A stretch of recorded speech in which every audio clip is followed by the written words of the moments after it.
मसूरी में आयोजित कांग्रेस दिवाली स्नेह मिलन कार्यक्रम के दौरान हंगामा हो गया। इस कार्यक्रम में पूर्व मुख्यमंत्री हरीश रावत और कांग्रेस प्रदेश अध्यक्ष गणेश कोडियाल भी मौजूद थे।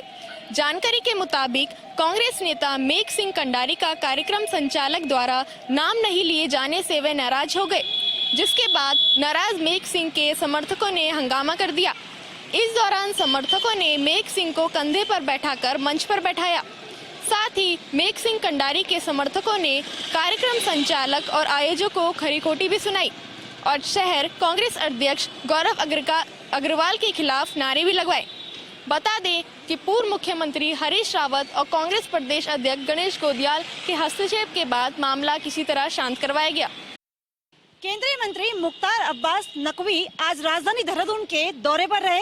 इस दौरान उन्होंने राजधानी देहरादून स्थित बन्नू स्कूल में आयोजित हुनर हाट कार्यक्रम में प्रतिभाग किया। साथ ही मेले का शुभारंभ भी दीप प्रज्वलित कर किया। आपको बता दें, देहरादून में केंद्रीय अल्पसंख्यक मंत्रालय की ओर से हुनर हाट कार्यक्रम का आयोजन किया गया, जिसमें केंद्रीय मंत्री मुख्तार अब्बास नकवी और सीएम पुष्कर सिंह धामी ने भी शिरकत की। साथ ही दोनों ने संयुक्त रूप से बन्नू स्कूल ग्राउंड में हुनर हाट मेले का शुभारंभ किया।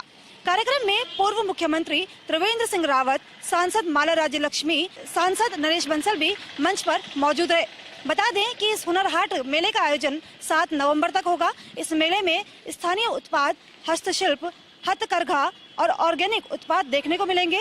साथ ही इसके अलावा मेले में अत्याधुनिक मूल्यों से जुड़े क्रियाकलापों का आयोजन भी किया जाएगा। आपको बता दें, इस मेले के जरिए जहां स्थानीय उत्पादों को मार्केट मिलेगा, साथ ही रोजगार की संभावनाएं भी बढ़ती हुई दिखाई देंगी। अजमेर एसीबी की रूपनगढ़ थाना में बड़ी कार्रवाई। रूपनगढ़ थाना अधिकारी कंवरपाल सिंह और उसके दलाल रोहित को किया ट्रैप। 1,45,000 की रिश्वत के हाथ किया ट्रैप। अजमेर एसीबी ने आज एक बड़ी कार्रवाई करते हुए जिले के रूपनगढ़ एसएचओ कंवरपाल सिंह सहित उसके दलाल रोहित को 1,45,000 रुपये की रिश्वत लेते रंगे हाथों ट्रैप किया। घूसखोर एसएचओ ने रिश्वत की यह रकम जमीन बेचना मामले में परिवादी के खिलाफ दर्ज मुकदमे में राहत और एफआर लगाने की एवज में मांगी थी। घूसखोर एसएचओ ने मामले को सेटल करने के लिए 5 लाख की रिश्वत की मांग की थी और सौदा 1.5 लाख रुपए में तय हुआ था। परिवादी की ओर से इसकी शिकायत एसीबी में करने के बाद आज ब्यूरो की टीम ने थाने में ही रिश्वत की राशि अपने चैम्बर में लेते हुए एसएचओ कंवरपाल सिंह और उसके दलाल रोहित को गिरफ्तार किया है। इस मामले में आरोपी एसएचओ लगातार परिवादी को डरा धमका रहा था। वहीं अब एसीबी आरोपी के अन्य ठिकानों की तलाश भी कर रही है। परिवादी को जमीनी विवाद में फंसाने और राहत देने की एवज में ली थी राशि। 5 लाख की थी डिमांड, लेकिन 1.5 लाख में हुआ था सौदा, जिसमें से 1,45,000 आज लेते किया ट्रैप। एसीबी कल करेगी न्यायालय में पेश। राजस्थान हाईकोर्ट मुख्य पीठ जोधपुर में 3 नए न्यायाधीशों का हुआ शपथ ग्रहण समारोह। मुख्य न्यायाधीश अकील कुरैशी ने तीनों नए न्यायाधीशों को दिलाई शपथ। राजस्थान हाईकोर्ट मुख्य पीठ जोधपुर में आज 3 नए न्यायाधीशों का शपथ ग्रहण समारोह आयोजित हुआ। हाल ही में राजस्थान हाईकोर्ट में रेखा बोराना, उमा शंकर व्यास और समीर जैन को न्यायाधीश नियुक्त किया गया था, जिसके बाद आज हाईकोर्ट मुख्य पीठ के मुख्य न्यायाधीश कार्यालय में शपथ ग्रहण समारोह आयोजित हुआ। सबसे पहले राष्ट्रपति कार्यालय से जारी किए गए वारंट को पढ़ा गया और उसके बाद सिलसिलेवार तरीके से उमा शंकर व्यास, रेखा बोराना और समीर जैन को शपथ दिलाई गई। मुख्य न्यायाधीश अकील कुरैशी ने तीनों ही नए न्यायाधीशों को शपथ दिलाई। शपथ ग्रहण समारोह के बाद हाईकोर्ट कॉरिडोर में सभी नए न्यायाधीशों का स्वागत किया गया। वहीं उनके परिवारजनों को भी शुभकामनाएं प्रेषित की गई।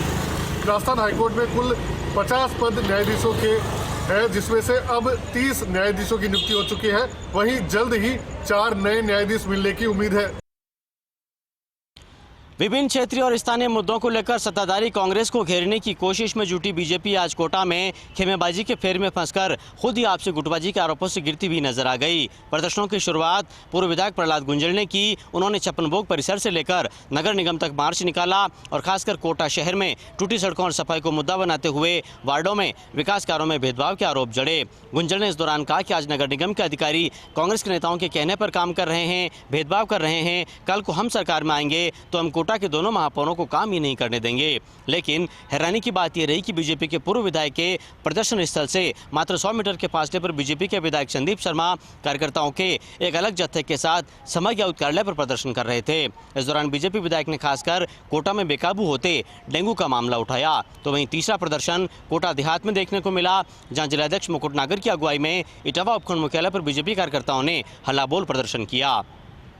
इस दौरान बीजेपी के जिलाध्यक्ष नागर ने खासकर रोजगार और किसानों से जुड़े मुद्दे उठाए। लेकिन गुटबाजी की तस्वीर दिखाते इन तीनों प्रदर्शनों के बीच में एक बड़ी खबर शाम को भी देखने को मिली, जब कोटा में निषेधाज्ञा लागू होने और बिना पर्याप्त इजाजत के रैली करने के मामले में पूर्व विधायक प्रहलाद गुंजल समेत बीजेपी के करीब 300 नेताओं और कार्यकर्ताओं के खिलाफ शहर के किशोरपुरा पुलिस थाने में मामला भी दर्ज कर लिया गया। राज्य के मुख्यमंत्री अशोक गहलोत बीकानेर के दौरे पर रहे। यहां श्री डूंगरगढ़ के लखासर में मुख्यमंत्री अशोक गहलोत ने प्रशासन गांव के संग अभियान के शिविर का अवलोकन किया। मुख्यमंत्री अशोक गहलोत ने कहा कि इन शिविरों के पीछे मेरी मंशा थी कि लोग जो हैं परेशान न हो, उनके काम एक जगह हो जाए। 22 विभागों के अधिकारी एक साथ बैठते हैं, कलेक्टर मॉनिटरिंग करते हैं। स्वाभाविक तौर पर यही प्रयास है कि जनता को परेशानी न हो। मुख्यमंत्री ने कहा कि तीसरी बार राज्य की जनता ने उन्हें मौका दिया है, इसलिए उनकी जिम्मेदारी है कि जनता के काम जो हैं वो समय पर किए जाएं और यही कोशिश जो है लगातार सरकार कर रही है। उन्होंने हवाला दिया कि कोरोना प्रबंधन की बात हो या डेंगू की चुनौती की बात, राजस्थान की स्वास्थ्य सेवाओं में भी बेहतर काम देखने को मिला है। मुख्यमंत्री ने कहा कि ऊर्जा के क्षेत्र में हम आत्मनिर्भर हो रहे हैं। आने वाले 2 सालों में हमारा प्रयास रहेगा कि राज्य के किसान को भी दिन में बिजली मिले। हमने 15 जिलों में ऐसा किया है। वहीं मीडिया से बातचीत में मुख्यमंत्री अशोक गहलोत ने एक बार फिर केंद्र सरकार पर निशाना साधा। उन्होंने कहा कि पेगासस सबके सामने है, किस तरह से जासूसी में व्यस्त है, अभिव्यक्ति की आज़ादी को खत्म किया जा रहा है, ये सबके सामने है।